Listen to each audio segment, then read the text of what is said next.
So I'd like to share with you a description of what I think is a perfectly ordinary moment or series of moments. So my routine this morning begins with getting up pretty early after 2 days of celebrating the Jewish High Holy Holidays, pretty physically taxing, leading services in my synagogue. Pretty tired. I could use a break. No break here for today. And taking my son to school. He's the only kid in my neighborhood who goes to this school. In good circumstances, it's a 35-minute drive each way under good circumstances. But today it was raining quite heavily. And I'm not sure if it's this particular time of year or there's construction somewhere, but the roads in general are more congested anyway. And with today's weather, it was made even worse. And I don't know how many of you can relate to this, but I suspect a whole good many of you watching Waze or whatever other GPS on your screen, the time just climbing, the estimated time of arriving, just growing longer and longer. You keep on clicking alternate routes to see maybe, you're going to squeeze some wisdom out of this computer. There's no wisdom to be had. There's no bypassing this reality, one way or another. This day and this schedule is not working the way I ideally wish it to go. And then my son turns to me and asks how much longer I really need to go to the bathroom. Now, I've already had to stop somewhere on the highway and make an emergency stop for him. This has happened before. I couldn't afford for this to happen today. And then he reminded me, I probably could use the bathroom pretty badly too, actually, now that I stop and think about this. So then I turn on my favorite podcast to try to make the time go by a bit more pleasantly, but no new episode has been dropped yet. And then I say, well, okay, let's turn on my favorite Dharma app and listen to a Dharma talk. And the app is frozen. It just won't go. It's not working out today. And eventually I drop my son off to school, and eventually I make it back. A bit late to my first meeting, to my first session, which I had to begin on the phone. And this is perfectly ordinary. If this hasn't happened exactly this way for all of you, something very similar has happened. Yeah.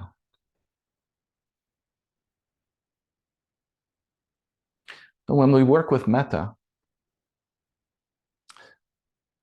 or when we work with any of the paramis, when we work with any of the Brahma Viharas, we are inevitably working with ourselves and with the hindrances that arise. So this morning's companion was aversion. That was my morning companion for my commute.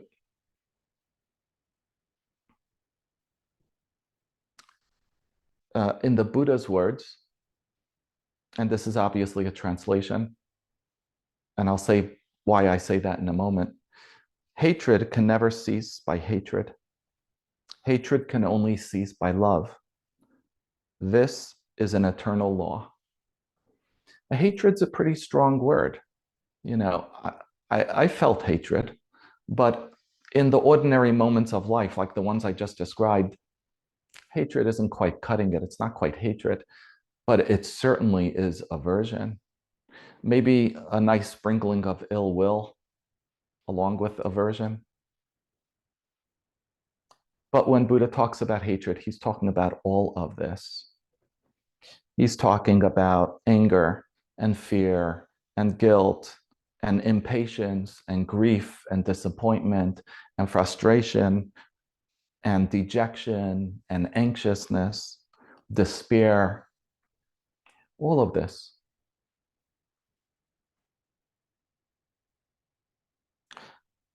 And aversion and anger are known as the far enemies of metta. They're essentially the opposite of the state of love that metta is.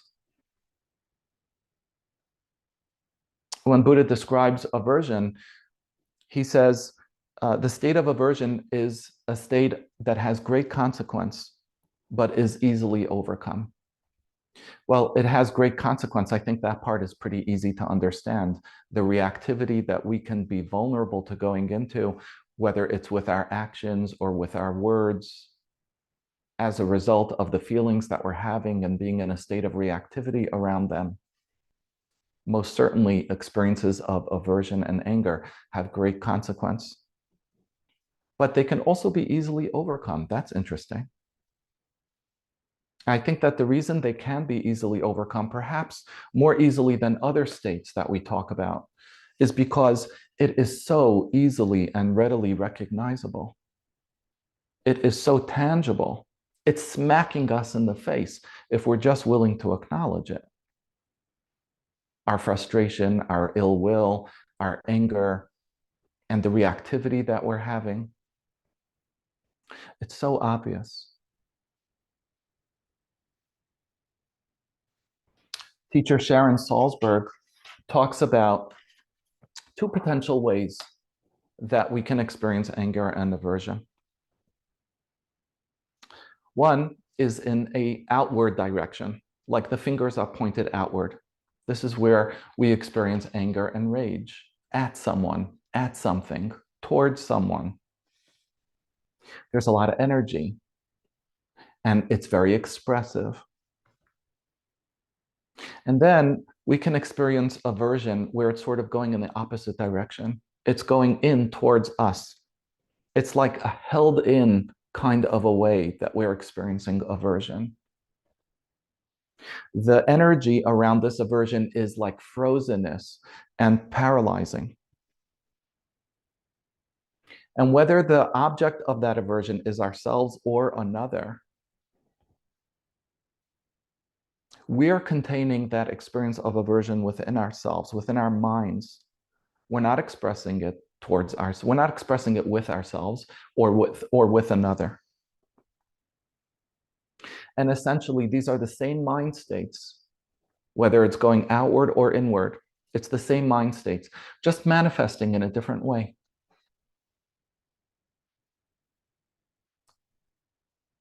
And the mind in this moment becomes really narrow and constricted. It isolates on someone or on something, and it becomes fixated on it.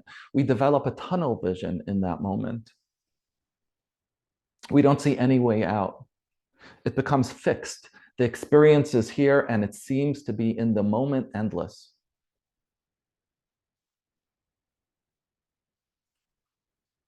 Will never change.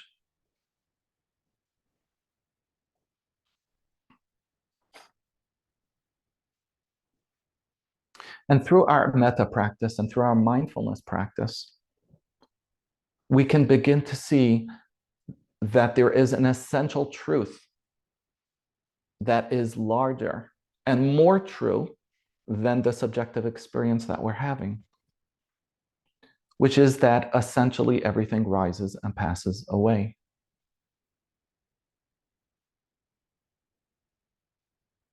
Sharon Salzberg compares the experience of aversion to a rainstorm, which is particularly apropos for my experience of aversion this morning.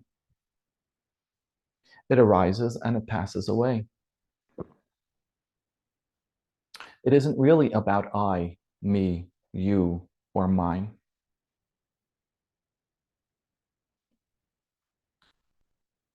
In this recognition, in this clear seeing, we can look and truly see others and ourselves. This moment of seeing, this is where metta is born, right in that moment.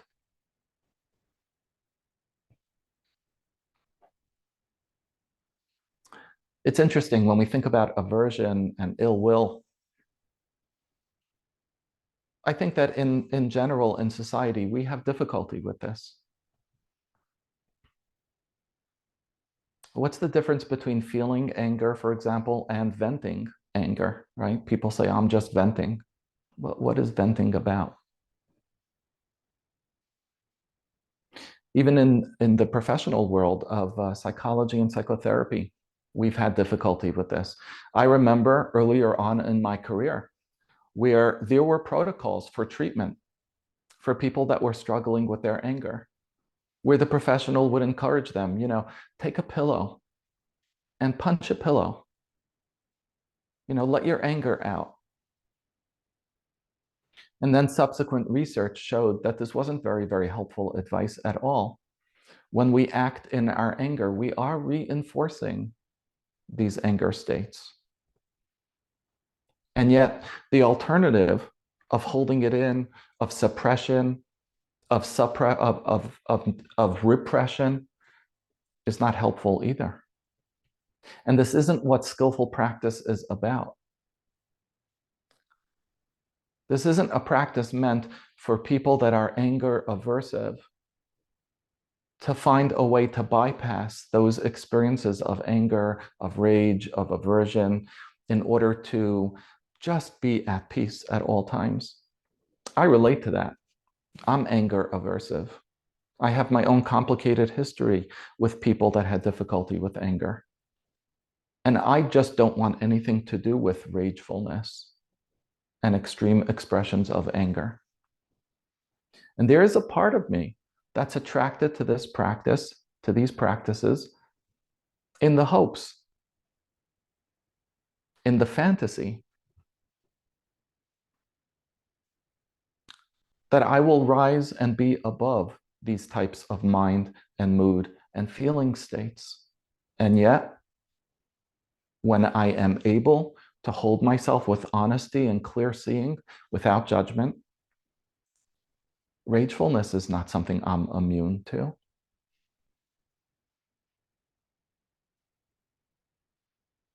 Feeling real primitive, really intense desires to lash out in some way at someone or something or for some reason. It's not pretty. It's not fun to acknowledge, but it's deeply human to have these experiences. Metta is the moment where we become willing to see it without judgment and to hold a space for the experience itself, creating a bit more spaciousness around the reactivity that we typically go to. That reactivity could be either the acting out of the feeling or the suppression and the holding in and the avoiding of the feeling, or a combination of both. Allowing the body to be soft and the breath to be available and to breathe with this difficult moment, to acknowledge the difficulty. Can we see in moments of anger and in moments of aversion the suffering that is actually happening? Can we see the moment as suffering, whether it's ours or another's? Suffering also feels a bit extreme, like that word hatred. Was I actually suffering this morning in the commute, in the experience? Yeah, in an ordinary way. These are perfect examples of ordinary suffering. Can we see it without comparing it, minimizing it? Well, that's not real suffering.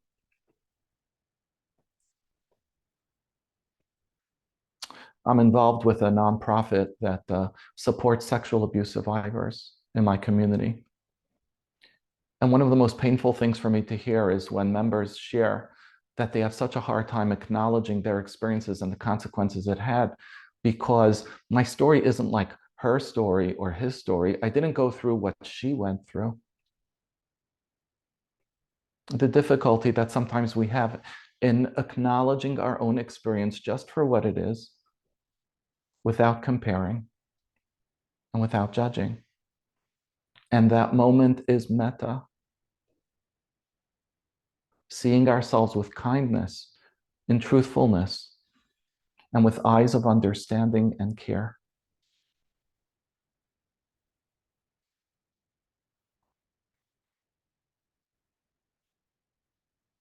So even as we practice today on the cushion, and certainly as we proceed with our day off the cushion, opening ourselves to seeing Where are the moments of ordinary suffering, right? Hopefully they're ordinary. I wish for all of us to just have ordinary moments of suffering for today, nothing too extraordinary. But what are those moments like for us? The moments of aversion, the moments of resentfulness or ill will that creep up for perfectly understandable reasons. Can we see them for the moments of suffering that they truly are, albeit ordinary suffering? And this seeing is metta. Taking a moment after the seeing to acknowledge to ourselves, this is the practice of metta.